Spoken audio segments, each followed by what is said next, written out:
Hey everybody. I'm gonna attempt to maybe cover series circuits, possibly parallel circuits in one. I'm not sure if we'll do this in one lecture or two, so um, just kind of bear with me here. If you go to your Blackboard and you go to ACR 102 learning module, let me share my screen here. So you're going to go to module number 3, which is electrical principles. Oh, wait, sorry, module number 4, series circuits.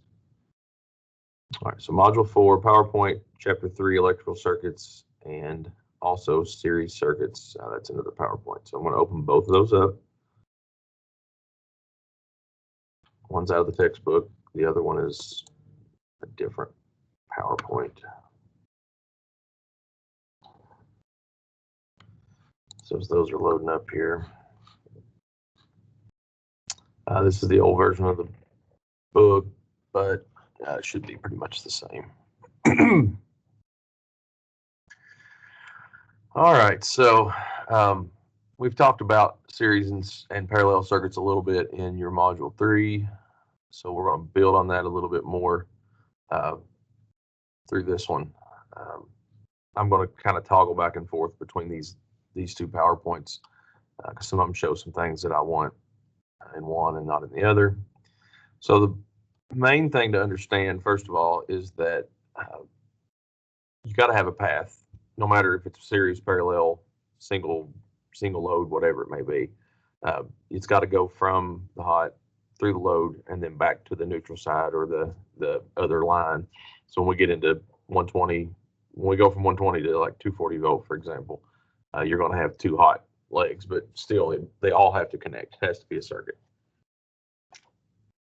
So electric circuits must have a complete path. They must have some sort of load that requires that consumes power, some sort of power consuming thing. So in this case, in this picture, it's a heater. It could be a light bulb. It could be a motor, something that has resistance. So that's a load. Series circuits basically only allow one path for current to flow through the circuit.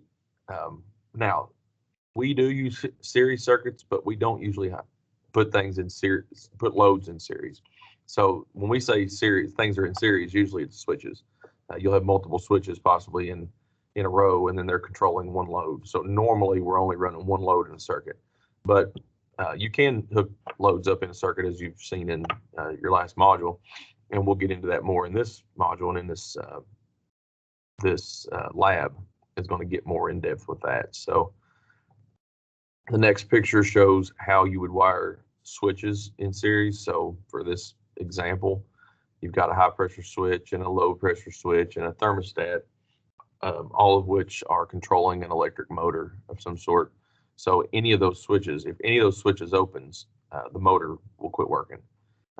So one could be closed, but the rest of them still have the ability to kick it out. So that's something that we'll use a lot. We'll use switches in series a lot, but they're usually only controlling one load. Now, if you're doing series loads, so we're going to do that in this lab, and I want to kind of go through this just a little bit because this can kind of be complicated. And when we do your pre-lab, I'm probably going to walk through a couple of these examples on the board so you can kind of see the math behind these. But there's a few rules or laws that series circuits follow. Parallel circuits do the same. They follow their own set of rules, their own set of laws. So multiple things, some things to remember. Current draw, what is current? Current is amperage, right? Current is represented in Ohm's law by the I. And what does I stand for? I stands for intensity, the intensity of flow, or the current of the amperage or current. So in a series circuit, if you have multiple loads hooked in a series, there's only one path for it to flow. So the intensity or the current anywhere on that circuit will be the same, anywhere throughout that leg. So if you have 4 light bulbs all wired up together, anywhere you check it throughout that circuit, as long as they're in a series, I will be the same. So when we're using these things to calculate um, to calculate some of these formulas we're going to be doing. Uh, I always say in the series, I is your friend. Now, what does that mean? It means that I is the value that if you find I anywhere in the circuit, you can assume that I is everywhere in the circuit. So that's kind of the key to a lot of these problems you're going to find, is you're going to solve for I. And if you can find I anywhere, then you can find I everywhere. Now, the next rule is total resistance is the sum of all the resistances in the circuit. So an easy way to remember that is resistance in a series circuit, resistance adds. So if I've got, 3 different light bulbs and they all have a different resistance, then all that is going to add up to be my total resistance in that circuit. And you're just going to add them up. So if like the first one is 1 and the second one is 3 and the next one is 6, then you're going to do 1 plus 3 plus 6 equals my total resistance on the circuit.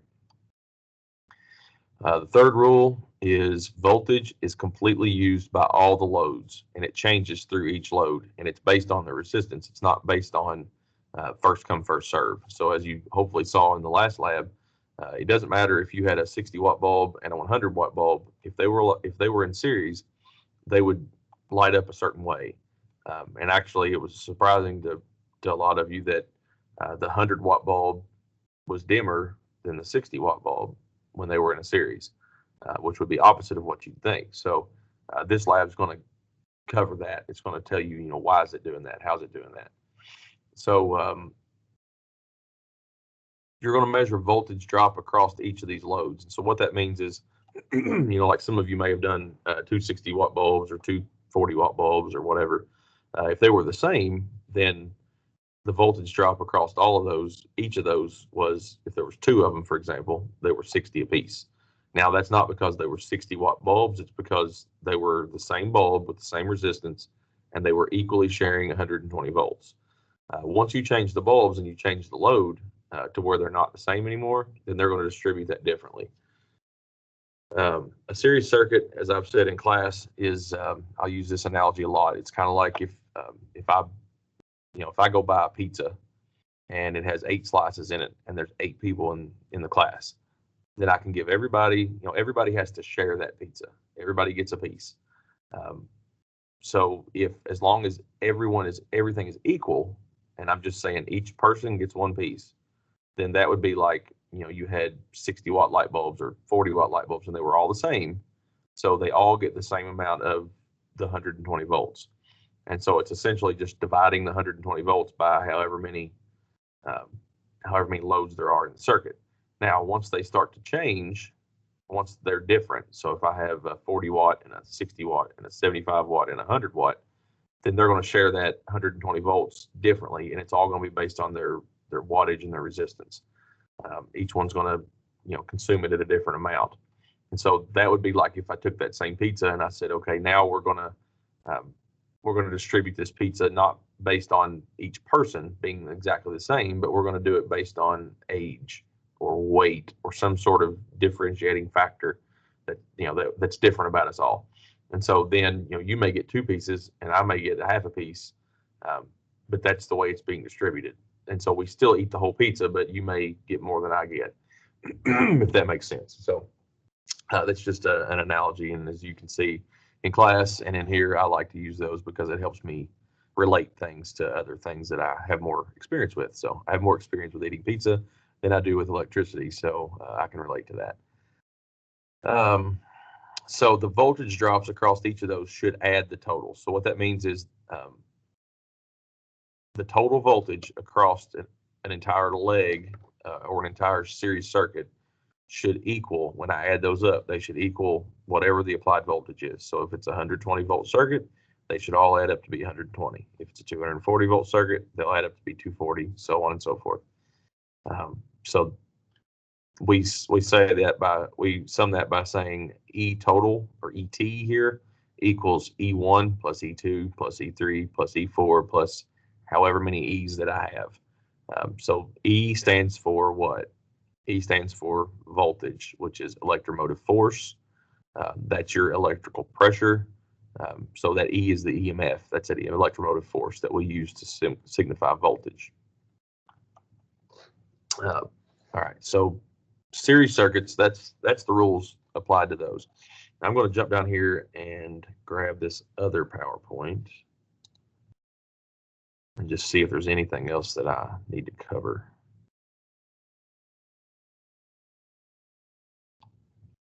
And use a couple, you do a couple of examples on these. So, all right, so here's an example of voltage drops across the circuit. A series circuit with 4 resistors having different voltage drops. The sum of the voltage drops equals the total voltage in the circuit. So in this case, you got 8 and 16 and 14 and 10 equals 24 volts total. That's in DC, but it really doesn't matter. It's going to be the same. So here's your rules again. Current is the same at any point. I kind of actually like how this breaks those down a little more simpler. So you might want to write these down or pause the video at this point and jot these down. Current's the same at any point, or I is the same at any point. So I is your friend. Total resistance is the sum of the individual resistors. So resistance adds, and the applied voltage is equal to the sum of the voltage drops. So if I add up the voltage drop across each resistor or each bulb, then I'm going to get total applied voltage. So here's a breakdown of those. Pretty simple way to break that down. E total equals I1 equals I2 equals I3.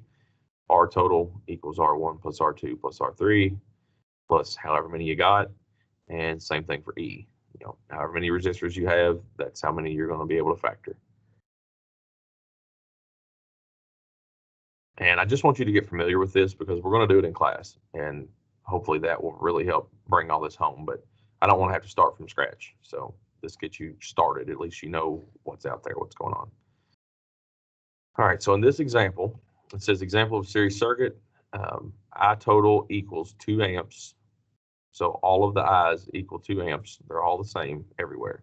Total amperage, amperage at light 1, light 2, light 3. They're all 2 amps because I is the same. If you find I anywhere, you found it everywhere. R total is 20. That's the resistance of resistor 1. Resistor 2 has a resistance of 10. Resistor 3 has a resistance of 30. And the total resistance is just the sum of all those. And then E, your total voltage. So if you didn't know voltage, for example, and you could calculate the individual voltages, you could just add those up to give you total. So 40 plus 20 plus 60 equals 120 volts. And I know I'm going through this quick, but we're going to cover this again in lab. I just want you to have seen it and heard a little bit of an explanation.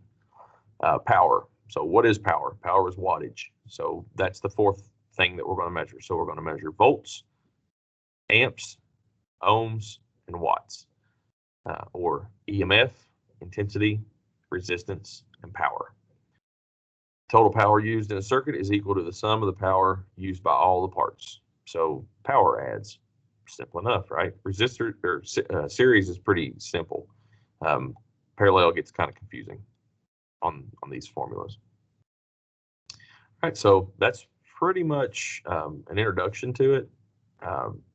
When we get into class, we're going to actually figure some of these out a little bit more, and how you would calculate each one. So I'll give you a couple examples in class, or we'll go through some of the lab examples, and we'll work a few of those out together. But at least you've seen those. So come to class prepared to start that series circuit lab. The series circuit lab is found in module 4, series circuits, and it is lab 3, series circuits, and it looks like this. And actually, if you'll read through, there's some pre-lab stuff here. There's not really a pre-lab assignment, but there's pre-lab information. Gives you a little bit of background on series circuits and how those apply, and it actually gives you some examples. So, for example, it says, in this example, figure 3.2. Values are added to the resistors, which means we know a little bit about them now. So we know that R1 equals 20, R2 equals 12, R3 equals 16, and E total equals 24. So there's some things we don't know. So what it's going to ask us is to find the unknown things based on what we do know.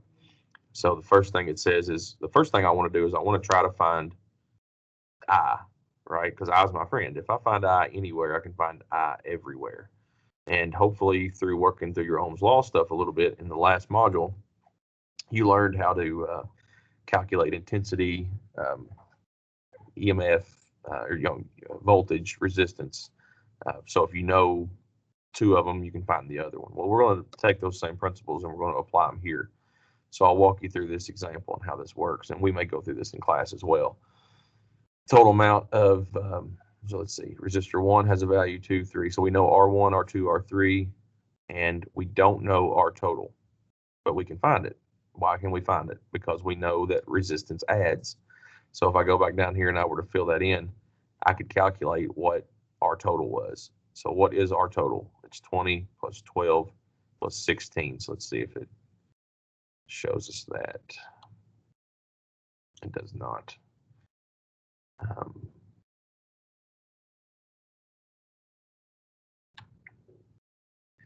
All right, so down here it writes it out for us. It doesn't show us, but it writes it out. So the total circuit resistance can be determined by adding the values of the resistors. 20, 12, and 16 equals 48. Now, what if it was asking for one in particular and I didn't know it, but I knew the total? Then I could, take the total, subtract it from the other two, and find the missing value. So you could do a little bit of algebra there. I know algebra scares everybody, but it's not too bad. The circuit shown in 3.2 indicates a voltage of, or E total. So get used to writing your things like this. E total equals 24 volts. So that's your total applied voltage. And then you're going to try to go in and calculate the voltage for each one of these across each circuit by using Ohm's law. So what can I use if I know any two of the same? So I have to say, I can't compare like a total, an E total to an E1 or a R1 or something. I have to say E total, R total, I total, P total. I have to keep them all the same, all the little subscripts the same. So I'll give you an example of how I do that in class. A little easier way to do it, keep it all organized. But I can find I, that's what I'm trying to find. So in this case, I know E total and I know R total. So I know two. And if I know two, I can find the other two. I can find intensity. I is my friend. And if I find I anywhere, I can put I everywhere. So my formula would be I equals E divided by R. And that's going back to your Ohm's law wheel. E divided by R equals 24 divided by 48, which equals 0.5 amps. So my amperage in this whole circuit is 0.5. So I could plug that in everywhere. I don't know how in depth it goes to showing you that here, but so you can plug that in, and then you can find voltage drops across each one. You can find power of each one. So if a voltmeter were to be connected across resistor 1, it would indicate a value of 10 volts. This 10 volts represents the amount of electrical pressure. So it's, let's see. Okay. So we're plugging that in. That's what, okay, I skipped a step. Since the current is now the same at any point in the series, 0.5 amps flows through each resistor. Now that the amount of current flowing through the resistor is known, the voltage drop of each resistor can be computed using Ohm's law. So you would plug in E equals I times R, because that's the formula for voltage if we know amperage and we know resistance. So you plug in the E, or you plug in the I, you plug in the R, and you get your total voltage, or your voltage across E1. And then what you'll do in your lab is you'll say, okay, this is what it should be. You're computing. So in your lab, make sure that you use the term, the terms computed resistance or calculated, whatever, calculated value versus measured value. So the measured value is the one that you actually measured. The calculated value is the one that you figured up on a piece of paper and you said, this is what it should be based on what I know. And then the meter says this is what it is. So really what you're doing is you should get answers that are fairly similar. And you're just trying to use the math to confirm that the meter's right and that you're putting things in where they belong. And you're trying to make sure that you're using the meter to confirm that you're doing the math right. So this isn't something you're probably going to do in real life too often, but this is what your meter's doing. So your meter knows how to do this, and so we need to know how to use the meter. So this is one of those things, you may not like this. And if you don't, that's fine. We'll get through it. And once you're done, you won't have to do this kind of stuff too much. But there will be Ohm's law questions more than likely on your journeyman test. So it's good that you understand Ohm's law. If a voltmeter were connected across R1, it would indicate a value of 10 volts. This 10 volt represents the amount of electrical pressure needed to push 0.5 amps through 20 ohms of resistance. The amount of voltage drop across R2 can be now calculated the same way. So you're just going to plug all that stuff in. And then it says, notice if all the voltage pressure drops are added, they will be equal to the applied voltage. So I should be able to add those up and check myself. So if you did your math and you came up with, total voltage was 24 volts, but then your values were like 0.6, 0.2, 567, and you added those up, obviously that's not going to equal 24 volts. So you've done something wrong. So you can check yourself if you know those rules. So the third rule says that total voltage equals the sum of the individual voltage drops. So that's checking yourself. And then watts and power adds it so you can find total power, total watts. And then you're going to work through your lab. So to work through the lab, basically you're going to get your materials and then you're going to start taking these readings. So you're going to connect according to the figure. So connector circuit looks like this.